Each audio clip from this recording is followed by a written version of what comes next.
195 জন যুদ্ধ অপরাধী তালিকা করা হয়েছিল। পরবর্তী সিমলা চুক্তি এবং দিল্লি চুক্তির মাধ্যমে তাদেরকে পাকিস্তানের কাছে হ্যান্ড ওভার করা হয়েছে। বলেছে পাকিস্তান বিচার করবে।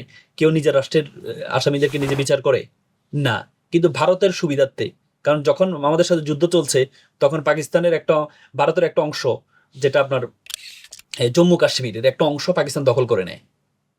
তো পাকিস্তান বলেছে যে তোমরা যদি আমাদের এদেরকে না ফেরত দাও, তাহলে তোমাদের ওই জায়গাটা আমরা তোমাদেরকে আর দিব না। তখন ভারতের স্বার্থে সিমলা চুক্তি এবং দিল্লি চুক্তির মাধ্যমে আমাদের 195 যে 92,000 সৈন্য বলে আত্মসমর্পণ করেছে, আমরা বলি না 92,000, 92,000-এর মধ্যে কিন্তু সবাই কিন্তু সৈন্য না, সৈন্য ছিল মাত্র 50 থেকে 55,000। আর বাকিরা যারা ধরেন পাকিস্তানের অনেক কর্মকর্তা, সরকারি কর্মকর্তা যারা চাকরি করতো আমাদের বাংলাদেশে, আবার বাংলাদেশে অনেক কর্মকর্তা চাকরি করতো কোথায়? পাকিস্তানে চাকরি করতো, তারা তো আটকে গিয়েছে। এই যে 90,000 সবাইকে পরে হ্যান্ড ওভার করা হয়েছে। 195 জন যে যুদ্ধ অপরাধী ছিল তাদেরকে হ্যান্ড ওভার করা হয়েছে।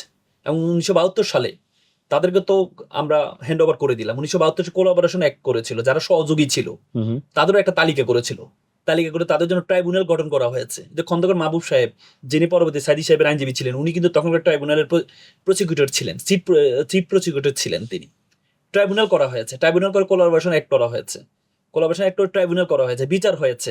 বিচারের মধ্যে যে তালিকা হয়েছিল তখন, সে তালিকার মধ্যে এই যে যাদেরকে এবার ফাঁসি দেওয়া হয়েছে তাদের একজনের নাম ছিল না। তার মানে কি বঙ্গবন্ধু নিজে ভুল করেছেন? তালিকা করতে ভুল করেছেন উনি?